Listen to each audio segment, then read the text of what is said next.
Mike Pierce worked on the issue of student debt while at the Consumer Financial Protection Bureau and now serves as executive director of the Student Borrower Protection Center.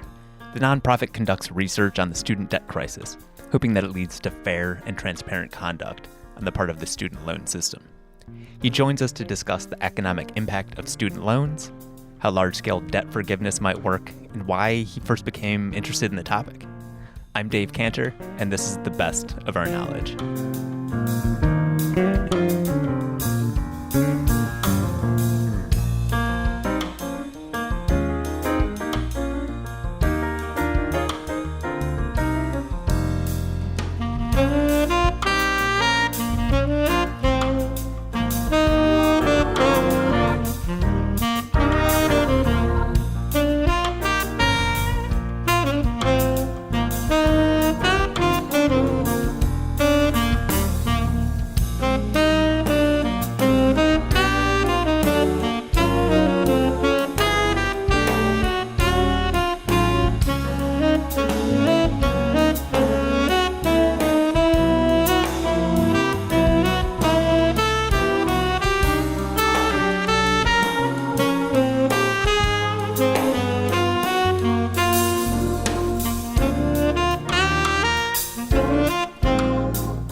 So first, can I ask for you to explain the mission of the Student Borrower Protection Center?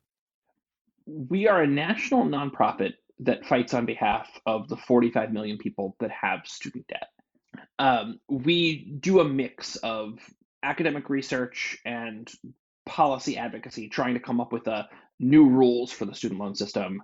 And we also help lawyers bring lawsuits against predatory schools and student loan companies when they break the law. A big part of our mission is economic justice and consumer protection.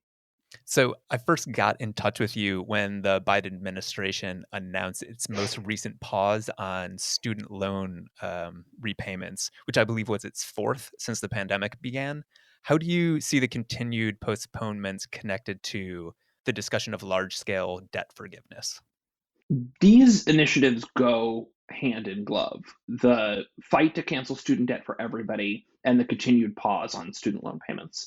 And I say that in part because both grew, the movements for both grew out of the enormous economic disruption that was caused by the pandemic, but also because they respond to very similar underlying problems with the way that we pay for college in America.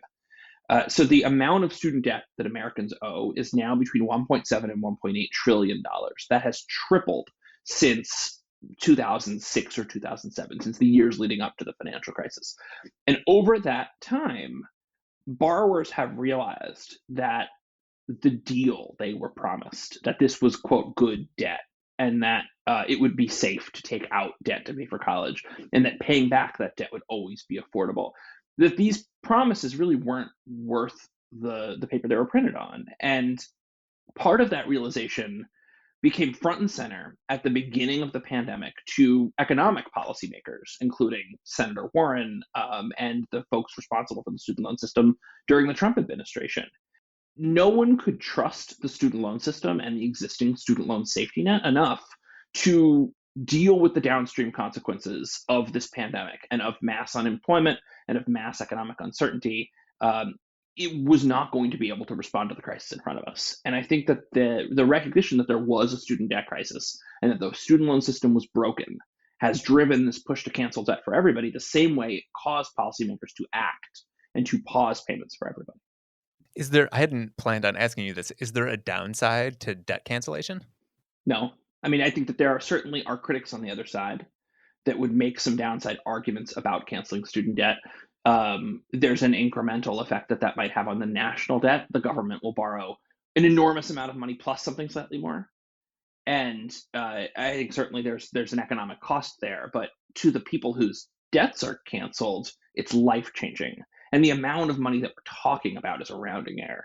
Beyond that, it doesn't even have a political cost to it.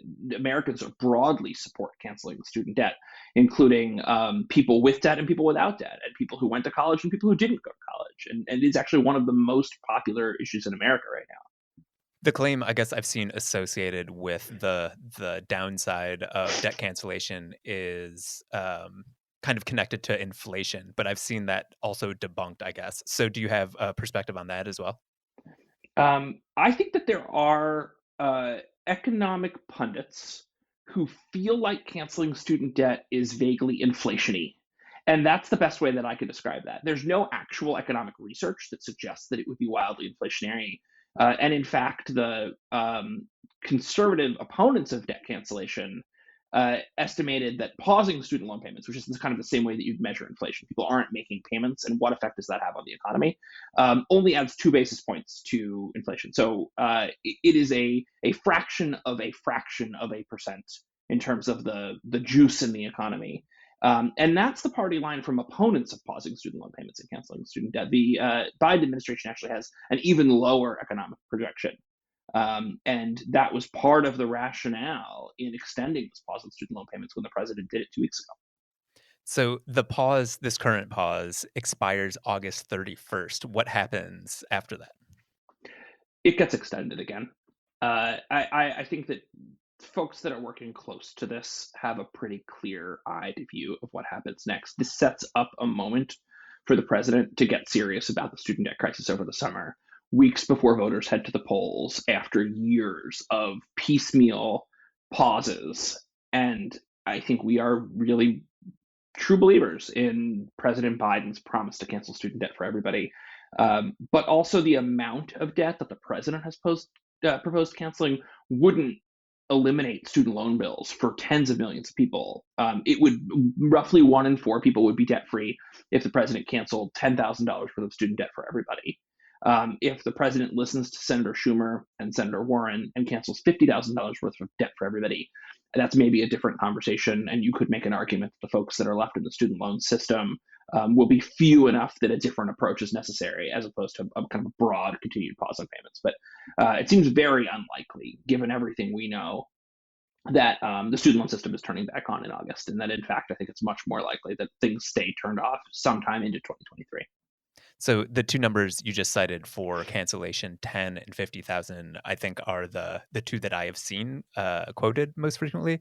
So can you tease those out and explain how they kind of became the two benchmarks for this conversation?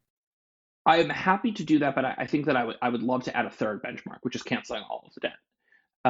There is a kind of short history of debt cancellation in this country because it was not a front page political issue, even as recently as 3 years ago.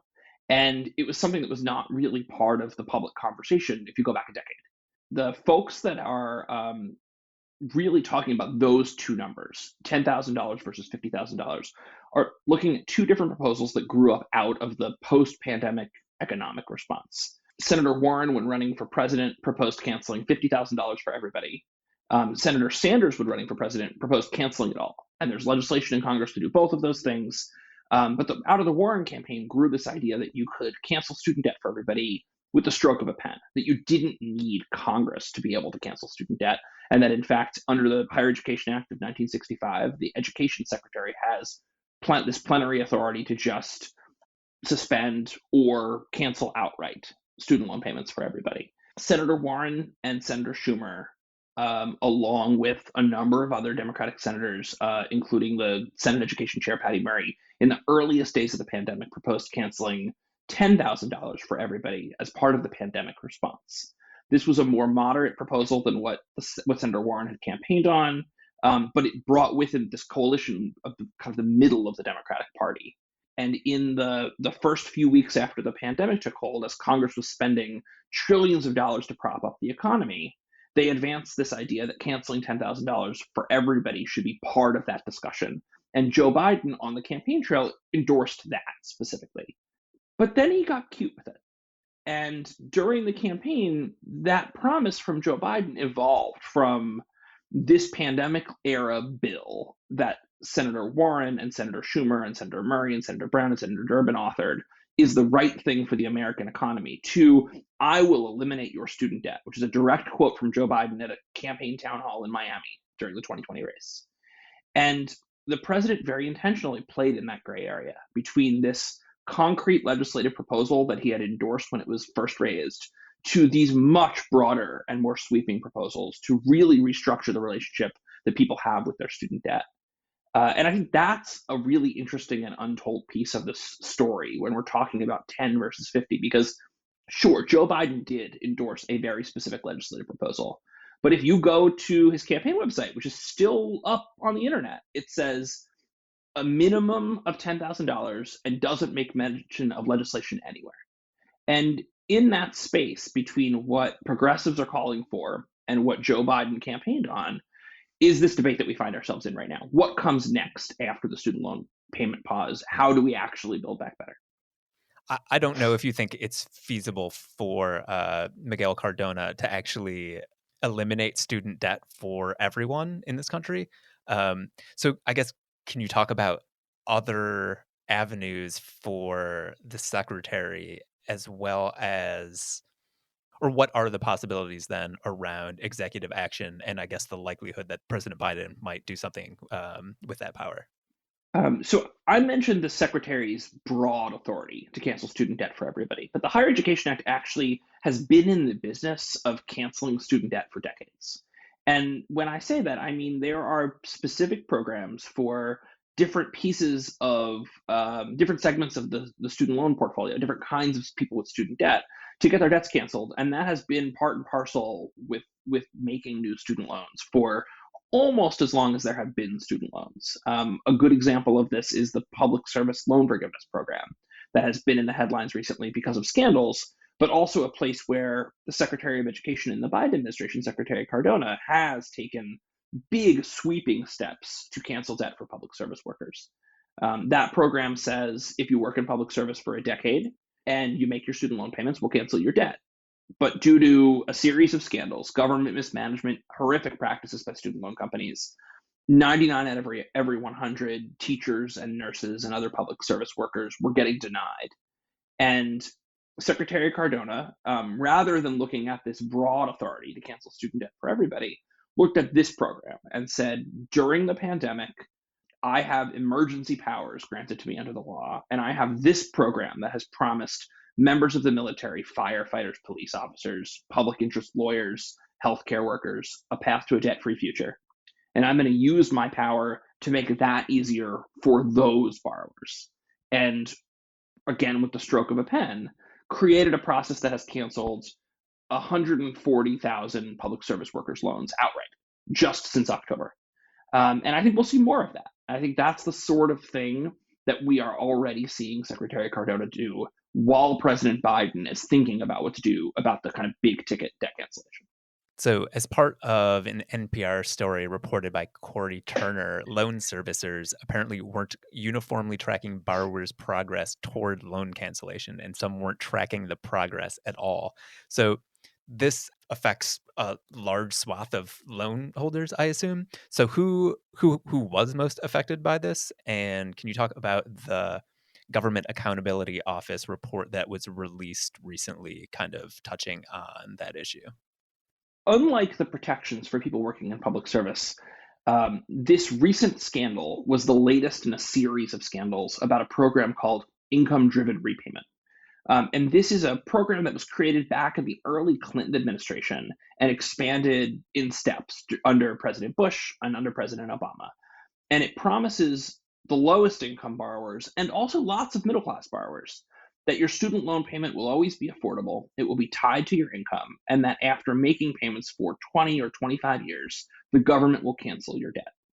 Research that the Student Borrower Protection Center did with our partners at National Consumer Law Center a little bit more than a year ago found that in the 3-decade-long life of this safety net, of this promise that we will cancel your debts after 20 or 25 years, only 32 people had ever had their debts canceled. That was a shocking revelation for all of us doing this work. I think that the lawyers that represent low-income student loan borrowers knew that things were bad, but no one knew they were that bad. And to give you a sense of scale, 32 people had ever had their debts canceled under this program, and 4.4 million people owe student loans that are at least 20 years old. You have a better chance of being struck by lightning walking down the street than you do having had your debt canceled under income-driven repayment. So these revelations spill out. Congressman Bobby Scott, who's the chair of the House Education Committee, asks the Government Accountability Office, which is the Congress's auditor of the federal government, to do this study of how this program is working, not based on that 32 borrower number, but even taking a step before that, just based on reports from lawyers that represent low-income people and other evidence that things were awry. And the Government Accountability Office digs into this at the same time as Cory Turner at NPR is starting to report the story. The first drafts of this audit come back, and people around DC hear rumors that there's going to be this really salacious set of findings from this independent auditor, that basically the whole thing was a lie, and that going back to the early 90s, the government never did anything to cancel the debts of low-income people. They didn't even bother to count how many payments borrowers made, let alone figure out who had been paying for 20 years and cancel their debts as the law requires. And those 32 people that we saw in the records that we got from the government, these auditors found that about a year and a half later, that number had moved up to 157 people.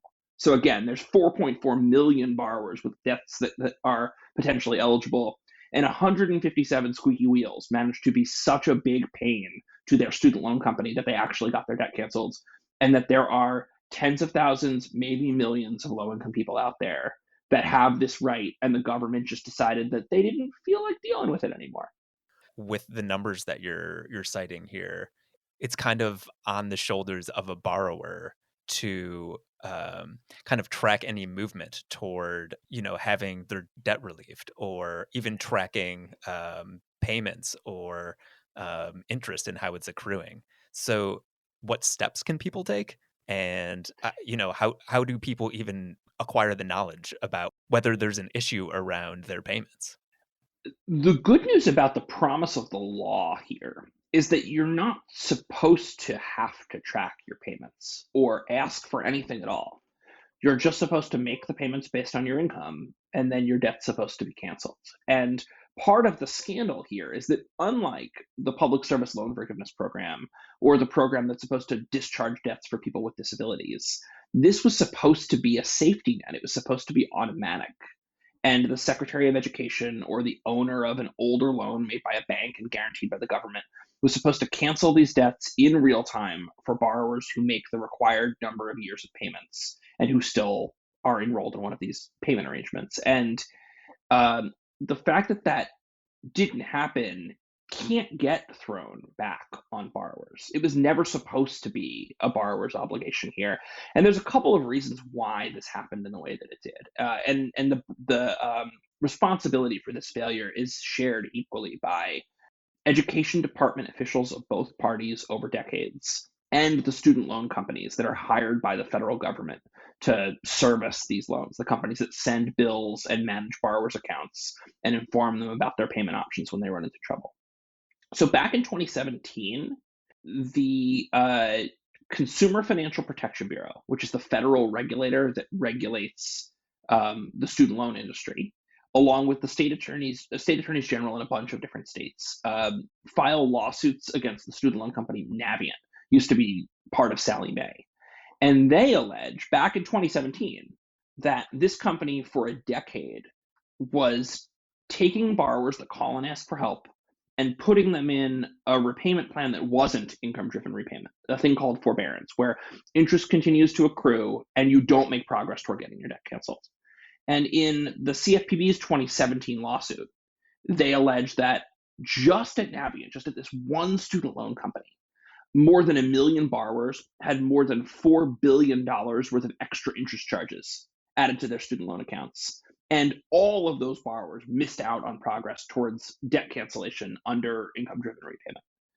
So part of what we see is the Biden administration take those allegations very seriously, that something is rotten in the student loan industry and millions of people have been cheated out of their rights. And also look at the findings by this independent auditor and say, hey, look, we're the government. We were supposed to be tracking this stuff, and we just didn't do our jobs. And they made an effort at addressing both of those underlying problems. And we can talk a little bit more about how that's going to work. But at the end of the day, it opens a door for those 4.4 million people and millions of others to get on track for debt cancellation. You said $4 billion. So how are people even going to be compensated for this? Like, this seems almost like it's beyond the realm of possibility that everyone will recoup what they actually should recoup. I think the good news about the student loan system being structured the way that it is that the United States government operates on a scale so much larger than the scale of the problem here. You're absolutely right that for a private company, it's almost unimaginable to have caused billions of dollars worth of economic harm to your customers because there aren't companies really large enough to be able to deal with the downside costs of those, but the government is. And at the end of the day, the government is the creditor here, and the government has the full weight of the United States of America to bring to bear to make things right for people.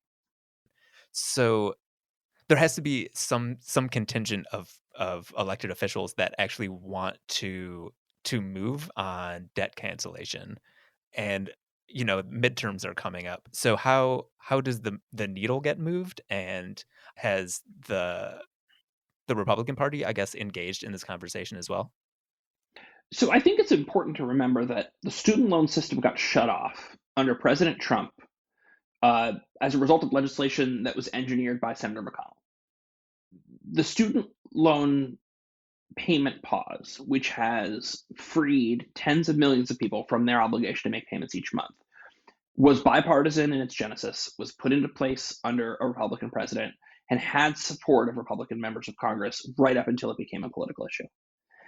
And debt cancellation has never enjoyed bipartisan support in the same way. There are Republican members of the House that have voted for various debt cancellation proposals over the years. But this idea that the president can cancel student debt with a stroke of the pen certainly grew out of advocacy by organizations and elected officials within the kind of big tent Democratic Party.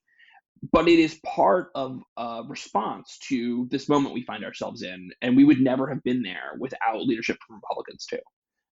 The student debt crisis doesn't really fall along party lines in quite the same way. And I think when you get outside of Washington and you look at polls about who supports debt cancellation, you see that too. So, for example, the pause on student loan payments is supported by Democrats, Independents, and Republicans. And that Republican support for the pause actually has grown during the Biden administration, which is a pretty extraordinary testament to what it means to help make people's lives better. And you see, looking at support for debt cancellation across the country, across gender and race and education and income, and whether or not you have student debt, this really broad support and deep support for more structural reforms, for taking a big sweeping action to free people of these debts. Does this issue help the Democrats in the midterms then? If Joe Biden keeps his promise, it appears that it will. Some recent polling by uh, Data for Progress shows that borrowers in swing states, in Pennsylvania, Arizona, Wisconsin, and Georgia, are more likely to vote if they get their debts canceled, and they're more likely to vote for Democrats. So I think certainly you're right. There is a political message here too, that Joe Biden gets to play the hero to a generation of people, two generations of people that have student debt. On a more personal note, did you go to college and take out loans? I sure did. I actually have no loans that are covered by the pause on student loan payments, and none of my loans would be covered by the action to cancel student debt that's on the table here because I only have private student loans. I am one of the poor saps that really never thought this day would come, and a whole bunch of years ago, I refinanced my student loans with SoFi, and I find myself stuck behind an eight ball here. But I came to this issue because of my own experience. I had a bankruptcy in my family when I was a college student, and it resulted in me taking on a whole bunch more debt than I ever expected. And I borrowed my way through law school, and I kind of made every wrong financial decision from A to B, and got really interested in it, and spent a while working on Capitol Hill for a member of the House Education Committee and working on cases against student loan companies at the Consumer Financial Protection Bureau, and really recognize that I'm very lucky. I'm an extremely privileged person. I came from a good, stable middle class family and had every opportunity afforded to me. And the student loan system just crushes people that don't have that kind of privilege. And representing low income clients and working with borrowers that are struggling has really been an eye opener. You mentioned SoFi. So can you, I guess, differentiate between public and private servicers? Is that the right terminology? I think lenders more than servicers. So the government relies on the same private servicers that the banks and other lenders do. So a company like Nelnet, for example, could be servicing your loan that's owned by the United States Department of Education. It's a federal loan. Or it could be servicing a loan that's owned by a private creditor. And so you have these private creditors out there that make student loans to people. Uh, I'm old. So back like before the financial crisis, more than a decade ago, back when I went to college, most loans were actually made by Sallie Mae or big banks, and the government guaranteed them. And during the Obama administration, the government made the US Department of Education more or less the sole lender for new federal student loans. But at the same time, banks still made loans to people. Banks like Citibank and Wells Fargo and JP Morgan made loans that supplemented federal student loans or that grad students used to pay for college. And the private student loan industry has really evolved particularly over the past 4 or 5 years. And there are now lots of smaller lenders backed by private equity firms or Silicon Valley venture capitalists that push all kinds of exotic private lending on people that are trying to pay for college. A paper that we put out earlier this year looked at these companies called buy now, pay later companies. They're these financial technology companies that'll say, when you go to buy something on the internet, whether that's a new pair of shoes or a trip to California, if you want to pay that cost of that transaction back in monthly payments, you just click on a button on the website and you can finance. And we've seen companies like that are just purely creatures of the private sector start to pop up on the websites of online colleges and push themselves into this conversation around student debt. And leading to all kinds of downstream consequences for people, including damaged credit, unexpected fees. Often the fine print on these deals is really, really bad for people. And so that's a long way of saying there actually is a private sector here. It's largely ignored in this conversation about canceling student debt, but it affects millions of people's lives. So since, despite, I guess, everyone's experiences trying to navigate loans, the show is broadly about education and academia. So I ask everyone this question, and I'll end by asking you, is there an interaction with a teacher or mentor that kind of sticks out in your mind that kind of has helped point you in the direction professionally that you've gone? That's a great question. And I have two. My high school government teacher certainly was the person that got me interested in public policy and was the person that kind of set me on this route. I was one of those kids growing up that like always wanted to go to Washington, always wanted to work on Capitol Hill. And then my experience in college with money set me down this path to do economic justice work. And I had a professor as an undergrad at GW who is still there, Professor Loge. Hi, Professor Loge, if you're listening. That really reoriented the way that I think about how government talks to people and people perceive policy, and how important language is, and how important talking to people in language that they understand and reflects their experience are. And I think about that every day in my work as we are communicating what it means to have a student debt crisis, what it means to be in debt, and what it means for your government to respect your experience. I think language matters a lot. And a lot of our success in getting debt canceled for people and fighting for more debt cancellation is using the language of people that are stuck in debt instead of talking about how expensive college is or things that are broken in the higher education sector. Like, this is a debt issue. It's a kitchen table issue. It's an economic justice issue.